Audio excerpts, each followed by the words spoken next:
মেয়ের বয়স 5 বছর, সে কিন্তু খুব সহজেই শুধু আমার সাথে খেতে বসলে সে আর ভাত খায় না, খালি সবজি খায়। তো গায়ের জোরে সবকিছু হয় না। মানুষের যদি একটা কথা বললেন না যে বীজ থেকে শুরু, তাহলে যে কোনো জিনিস একটা বীজের থেকে শুরু হয়।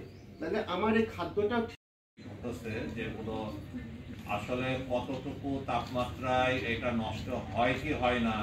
আমরা কিনতে যাচ্ছি চকচকেটা, যখন আপনি কিনতে যাচ্ছেন চকচকেটা, যিনি ব্যবসায়ী তিনি মনে করছেন যে কিভাবে এটা, হ্যাঁ, তারপরে আমাদের আছে হলো ব্যবসায়িক পর্যায়ে, তাই না? এই খাদ্যের যারা ব্যবসা করতেছে, এই যে বললো যে কলা।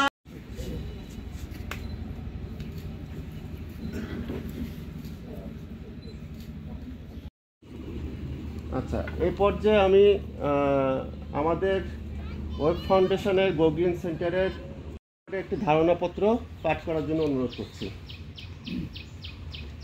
ধন্যবাদ।